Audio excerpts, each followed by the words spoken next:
Les 12 apôtres de Jésus-Christ. Les 12 apôtres de Jésus-Christ étaient des hommes simples, issus d'origines diverses, tels que des pêcheurs, des agriculteurs et des artisans. Ils ont tout quitté pour suivre leur maître. Témoins de la résurrection de Jésus, ils furent appelés à répandre l'Évangile à travers le monde. Cependant, leur témoignage ne fut pas sans épreuve, ils ont fait face à des persécutions et à des martyrs en raison de leur foi, sacrifiant leur vie par amour pour le Christ. Leur mort ne fut pas naturelle, chacune témoigne de leur loyauté envers leur maître ainsi que de la cruauté extrême dont l'humanité est capable. Si vous pensez connaître le destin des 12 apôtres, vous vous trompez complètement. Leur vie et leur mort sont entourées de mystères, de controverses et de récits parfois macabres. Dans cette vidéo, j'explorerai en détail les informations rapportées dans la Bible, ainsi que les récits transmis par l'Église et les historiens. Je vous invite donc à vous abonner à la chaîne, à liker cette vidéo et à la regarder jusqu'à la fin. Jean, l'apôtre bien-aimé. Jean l'apôtre est une figure centrale et mystérieuse des récits bibliques. Il était le fils de Zébédée et de Salomé, et le frère de Jacques, lui aussi apôtre. Son histoire est marquée par une proximité unique avec Jésus, étant souvent décrit comme le disciple que Jésus aimait. Cette relation particulière lui a permis d'avoir une vision privilégiée des événements et des enseignements du Christ. Jean, reconnu pour sa sensibilité spirituelle et sa profonde compréhension des paroles de Jésus, a joué un rôle essentiel dans la transmission de son message. Il était présent lors de moments cruciaux, tels que la transfiguration et le dernier repas, où il s'est appuyé contre son maître. Après la mort de Jésus, Jean occupa une place prépondérante dans la première communauté chrétienne à Jérusalem. Il fut témoin de l'ascension du Christ et resta un pilier parmi les apôtres. Toutefois, son destin est empreint de mystère et de symbolisme.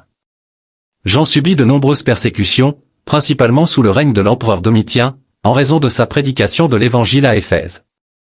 Selon la tradition, il fut capturé, torturé et jeté dans un chaudron d'huile bouillante. Cependant, Dieu aurait miraculeusement préservé sa vie, et il n'aurait subi aucune blessure. Face à ce miracle, l'empereur aurait alors décidé de l'exiler sur l'île de Patmos, une prison à ciel ouvert sous l'Empire romain. Il est important de noter qu'aucun verset biblique ne confirme cet épisode du chaudron d'huile. Ce récit provient uniquement de la tradition des pères de l'Église, qui furent des théologiens zélés ayant contribué à l'élaboration des doctrines encore utilisées par l'Église aujourd'hui. De nombreux récits sur la mort des apôtres nous sont parvenus grâce aux écrits de ces pères et à la tradition chrétienne. Durant son exil sur l'île de Patmos, Jean reçut des visions apocalyptiques qui furent compilées et consignées dans le livre de l'Apocalypse, dernier livre de la Bible. Ces révélations témoignent de sa profonde connexion spirituelle et transmettent des enseignements prophétiques sur l'avenir. Concernant sa mort, la tradition chrétienne rapporte que Jean, malgré plusieurs tentatives d'exécution par les autorités romaines, serait le seul apôtre à être mort de cause naturelle. Selon l'évêque Polycarpe d'Éphèse, confirmé plus tard par Eusèbe de Césarée dans son histoire ecclésiastique, l'apôtre Jean serait décédé à Éphèse, en Asie mineure, vers l'an 100 après Jésus-Christ, à l'âge d'environ 94 ans. Cependant, une légende raconte que son tombeau aurait été retrouvé vide lorsque l'empereur Constantin tenta de le rouvrir pour y construire un édifice. Ainsi, même dans la maturité de ses années, Jean demeura une figure empreinte de sagesse et de mystère. À travers des décennies de réflexion et de service, Jean est devenu un pilier de la communauté chrétienne. Ses paroles, empreintes d'une profonde spiritualité, ont guidé, corrigé et encouragé les fidèles. Ses enseignements, nourris par sa vie aux côtés du Christ, résonnaient avec autorité et amour, fortifiant les racines de la foi naissante. Dans ces derniers jours, l'apôtre bien-aimé méditait sur l'histoire extraordinaire qu'il avait traversée, depuis ses humbles débuts sur les rives de la mer de Galilée jusqu'aux intrigues complexes d'Éphèse, où l'Église luttait déjà pour préserver son identité dans un monde souvent hostile. Dans chaque mot qu'il écrivait, dans chaque conseil qu'il donnait, Jean rappelait le cœur de l'Évangile, l'amour inconditionnel de Dieu manifesté en Jésus-Christ. Il exhortait sans cesse la communauté à demeurer fidèle à la vérité tout en prônant l'amour et l'unité, invoquant la prière même de Jésus pour ses disciples, qu'ils soient un. Jean 17h21. Dans les visions consignées dans l'Apocalypse, Jean offrit à l'Église une perspective d'espérance et de triomphe, même en pleine persécution et tribulation. Il annonçait la victoire ultime de l'agneau, Jésus, sur toutes les forces du mal. Ces visions symboliques furent une source d'encouragement pour les chrétiens à travers les siècles, leur rappelant que, quelle que soit l'ampleur de l'adversité, le triomphe final appartient à Dieu. À l'approche du crépuscule de sa vie, Jean laissa un héritage incommensurable, non seulement comme l'un des apôtres fondateurs de l'Église, mais aussi comme un modèle de foi, d'amour et de persévérance. Par ses écrits et sa vie, il continue d'inspirer d'innombrables générations, les orientant toujours vers l'amour rédempteur et transformateur de Jésus-Christ. Jacques, frère de Jean. Jacques, connu sous le nom de Jacques, fils de Zébédée, était un témoin privilégié des moments les plus marquants du ministère de Jésus. Il assista à la transfiguration, à la résurrection de la fille de Jaïrus et à l'agonie de Jésus à Gethsémane. Sa relation étroite avec Jean et avec le Christ souligne son rôle éminent parmi les apôtres. Son importance dans la Bible est attestée par le fait qu'il faisait partie du cercle intime des 3 disciples les plus proches de Jésus, aux côtés de Pierre et Jean. Ces 3 apôtres furent témoins de miracles et d'enseignements exclusifs, démontrant la confiance particulière que Jésus leur accordait. Cependant, après la mort de Jésus, la trajectoire de Jacques prit une tournure dramatique. Dans les Actes des Apôtres, 12, 1, 2, il est rapporté qu'Hérode Agrippa, gouverneur de Judée, cherchant à plaire aux Juifs, ordonna l'exécution de Jacques, le frère de Jean. Le roi Hérode se mit à maltraiter certains membres de l'Église, et il fit mourir par l'épée Jacques, frère de Jean. Le récit ne précise pas la méthode exacte de l'exécution, mais la tradition suggère que Jacques fut soit décapité, soit transpercé par une épée. Il est essentiel de noter qu'il y a 2 apôtres nommés Jacques dans les Écritures. Jacques, fils de Zébédée, dont nous avons parlé. Jacques, fils d'Alphée, également connu sous le nom de Jacques le mineur.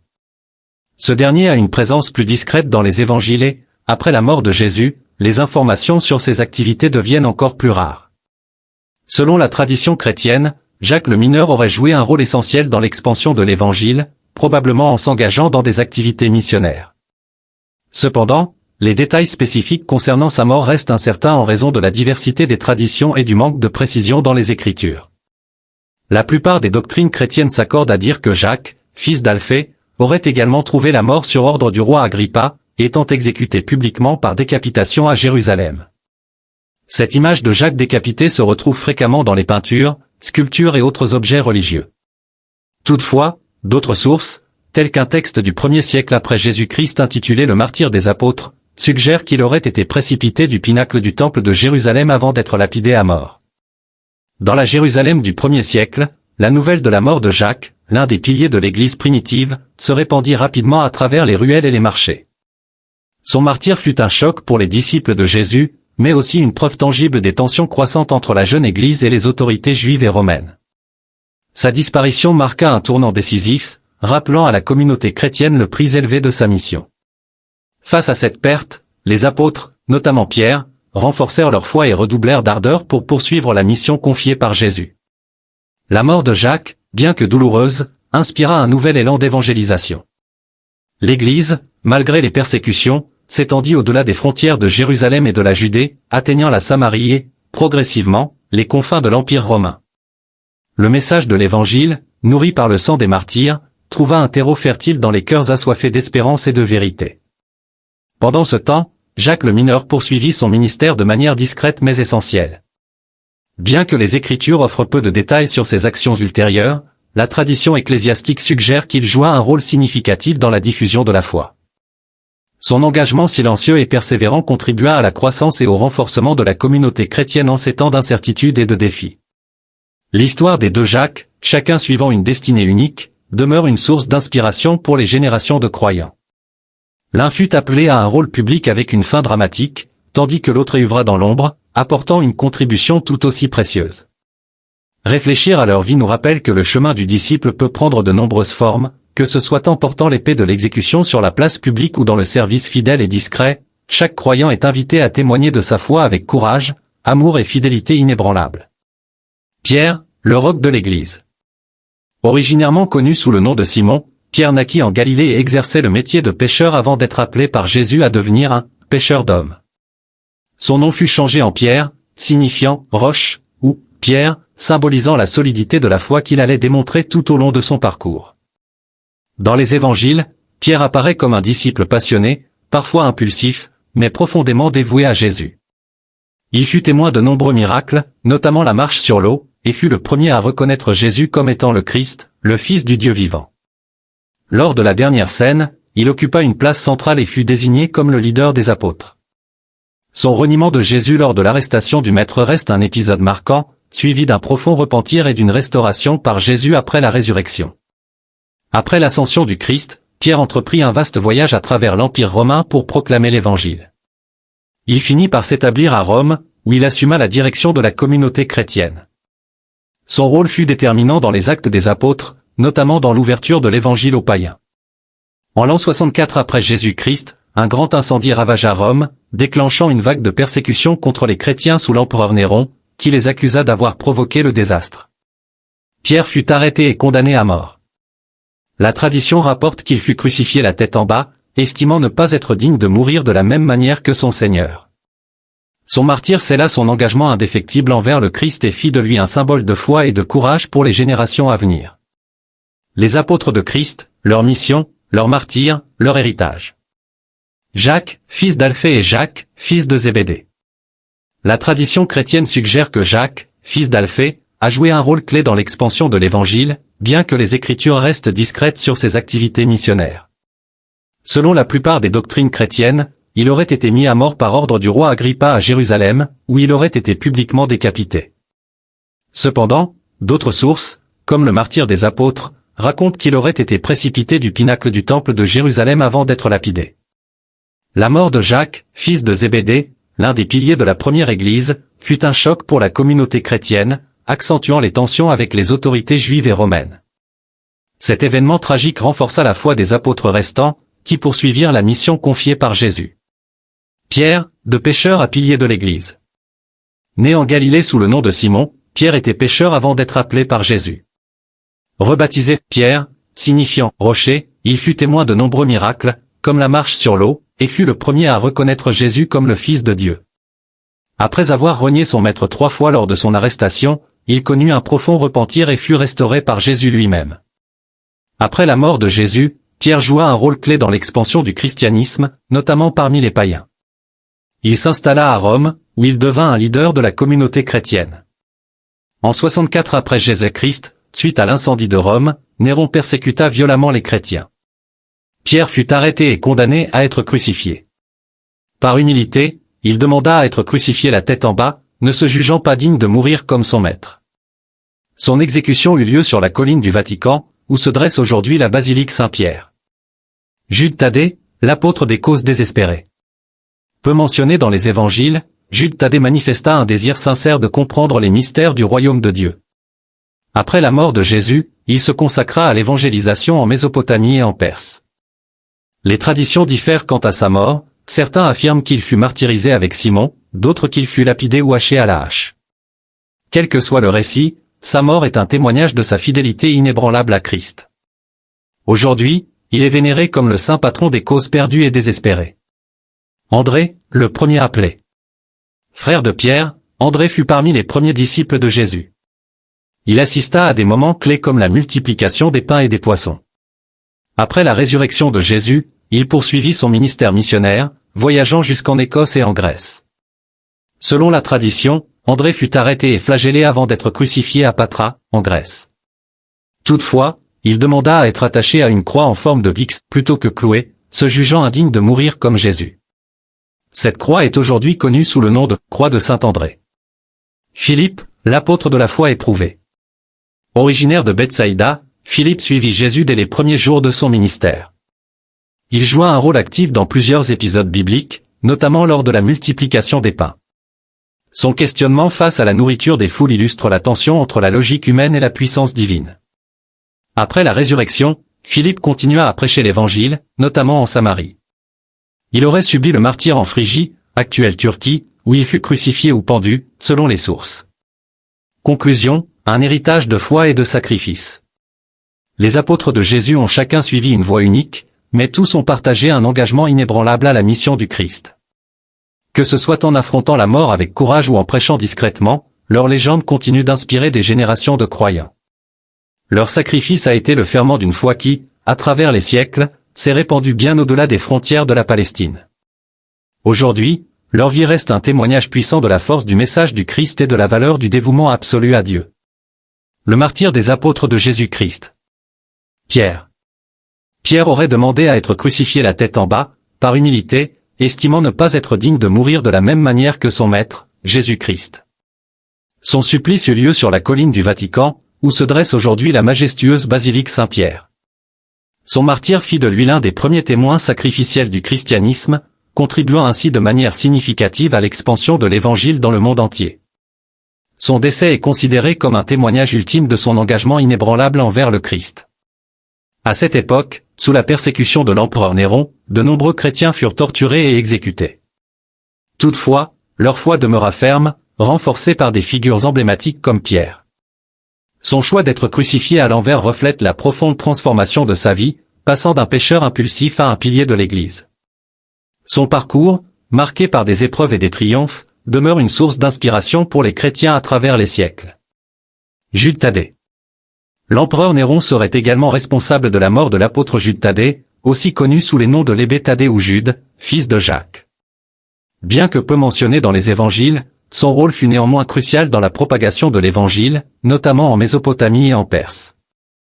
Son épître exhorte les croyants à demeurer fermes dans la foi et à pratiquer l'amour fraternel. Les traditions chrétiennes divergent sur les circonstances de sa mort. Certaines sources affirment qu'il fut martyrisé aux côtés de Simon le Zélote, tandis que d'autres rapportent qu'il fut lapidé ou découpé à la hache, une méthode brutale d'exécution de l'époque. Il est vénéré comme le saint patron des causes désespérées, incarnant l'espoir même dans les situations les plus difficiles. André. André, frère de Simon-Pierre, fut l'un des premiers disciples de Jésus. Il joua un rôle clé dans plusieurs épisodes de l'Évangile, notamment la multiplication des pains et des poissons. Après la mort du Christ, il poursuivit son œuvre missionnaire en divers lieux, notamment en Écosse et en Grèce, où il est considéré comme le fondateur de l'église de Constantinople. D'après la tradition, André subit le martyre à Patra, en Grèce. Avant d'être crucifié, il fut violemment fouetté. Il aurait demandé à être attaché à une croix en forme de X, connue aujourd'hui sous le nom de « croix de Saint André », car il ne se sentait pas digne de mourir comme Jésus. Ces reliques furent plus tard transportées en Écosse après un naufrage. Philippe. Originaire de Bethsaïda, la même ville que Pierre et André, Philippe fut appelé directement par Jésus à le suivre. Il participa à plusieurs moments clés du ministère du Christ, notamment dans l'épisode où Jésus nourrit la foule de 5000 personnes. Après la résurrection, Philippe poursuivit l'évangélisation en Samarie et en Asie mineure. Les récits de son martyre divergent, mais la tradition affirme qu'il mourut crucifié et lapidé à Hiérapolie, en Asie mineure, vers l'an 80 après Jésus-Christ, sous la persécution de l'empereur Domitien. Simon le Zélote. Simon, surnommé le Zélote, est souvent identifié comme un ancien membre du mouvement nationaliste juif des Zélotes avant de devenir un disciple du Christ. On sait peu de choses sur lui, mais son ardeur et son engagement sont soulignés par son surnom. Les détails de sa mort restent flous. Les récits traditionnels affirment qu'il subit un supplice atroce, son corps fut écorché vif et coupé en deux sous les persécutions romaines. Barthélemy. Barthélemy, aussi connu sous le nom de Nathanaël, fut présenté à Jésus par Philippe. Après l'ascension du Christ, il partit en mission en Inde et en Arménie, où il convertit de nombreux païens au christianisme. Cependant, son succès irrita le roi Astiage, qui ordonna son arrestation. D'après la tradition, Barthélemy fut écorché vif avant d'être crucifié la tête en bas. Son supplice fut un avertissement destiné aux autres chrétiens, mais son témoignage ne fit qu'encourager la propagation de la foi. Matthieu. Matthieu, avant de devenir apôtre, était collecteur d'impôts sous le nom de Lévi. Son appel par Jésus marque une transformation radicale. Son évangile, l'un des plus influents du Nouveau Testament, témoigne de la vie et des enseignements du Christ. Après la résurrection, il prêcha en Éthiopie et en Perse. Selon la tradition, il fut martyrisé à Nabé, en Éthiopie, alors qu'il célébrait la messe. Il fut tué par l'épée, devenant un exemple de foi et de fidélité jusqu'à la mort. Thomas. Thomas, aussi appelé Didyme, le jumeau, est célèbre pour son scepticisme face à la résurrection du Christ. Son doute fut dissipé lorsqu'il put toucher les plaies de Jésus, le conduisant à proclamer avec ferveur « Mon Seigneur et mon Dieu ». Après la Pentecôte, il entreprit une mission en Inde, où il convertit de nombreuses personnes.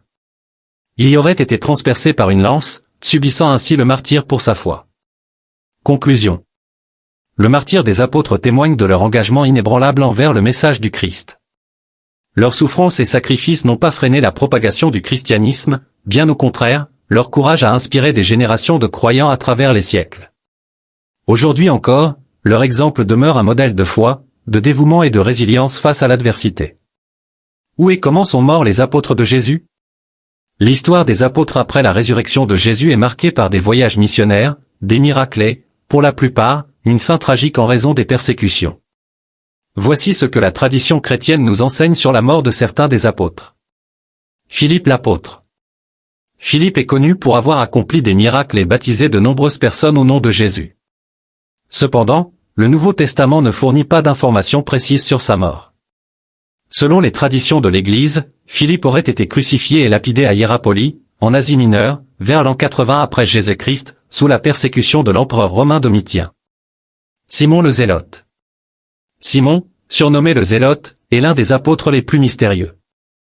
Son surnom suggère une possible appartenance au groupe des Zélotes, un mouvement juif fervent qui prônait l'indépendance d'Israël. Peu d'informations existent sur sa vie après l'ascension de Jésus. Selon certaines sources, il aurait subi un supplice atroce, son corps aurait été écorché vif et coupé en deux sous la persécution de l'empereur romain Trajan. Barthélemy l'apôtre. Barthélemy, aussi connu sous le nom de Nathanaël, fut présenté à Jésus par Philippe. Après la mort de Jésus, il partit évangéliser en Inde, où il convertit de nombreuses personnes au christianisme. Son succès attira la colère du roi païen Age, qui ordonna son arrestation. Selon la tradition, Barthélemy fut écorché vif avant d'être crucifié la tête en bas en raison de son refus de renier sa foi en Christ. Sa peau aurait été exposée publiquement en guise d'avertissement aux autres chrétiens. Matthieu l'apôtre et évangéliste. Avant d'être appelé par Jésus, Matthieu, également connu sous le nom de Lévi, était un collecteur d'impôts à Capharnaüm, une profession méprisée à l'époque.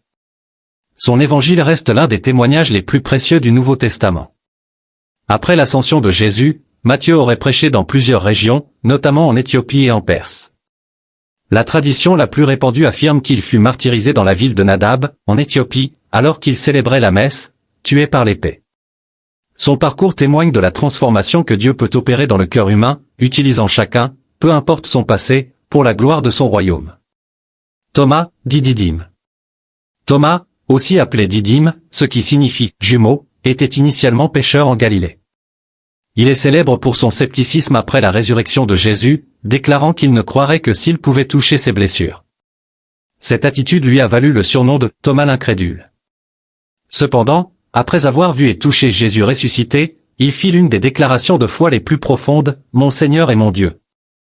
Après la mort de Jésus, Thomas partit prêcher l'Évangile en Inde, où il aurait converti de nombreuses personnes. Il fut finalement martyrisé à Chennai, en Inde, transpercé par des lances. Judas Iscariote, le traître. Le nom de Judas Iscariote est tristement célèbre pour sa trahison. Originaire de Kériote, il fut choisi comme apôtre mais finit par livrer Jésus aux autorités religieuses en échange de 30 pièces d'argent. Les motivations de Judas restent sujettes à débat, était-ce une déception face aux attentes d'un royaume terrestre? Un désir d'enrichissement personnel? Ou une influence démoniaque? Après avoir réalisé les conséquences de son acte, il tenta de restituer l'argent, mais les chefs religieux refusèrent. Pris de remords, il jeta les pièces dans le temple et alla se pendre. Son suicide eut lieu dans un champ acheté avec l'argent du crime, appelé « champ du sang », destiné à l'enterrement des étrangers et des criminels. Les évangiles de Matthieu et les actes des apôtres rapportent des versions légèrement différentes de sa fin. Matthieu, 27, 3-5, dit que Judas se pendit après avoir jeté l'argent dans le temple. Les actes des apôtres, 1, 18-19, décrivent qu'il fit une chute mortelle, son corps éclatant en morceaux. Ces récits convergent vers une même conclusion, Judas mourut dans le désespoir, offrant un avertissement sur les conséquences du remords sans espoir ni rédemption. J'espère que vous avez apprécié cette vidéo. N'oubliez pas de vous abonner à la chaîne, de laisser un pouce bleu et de cliquer sur l'une des vidéos recommandées pour continuer à nous suivre. Que Dieu vous bénisse.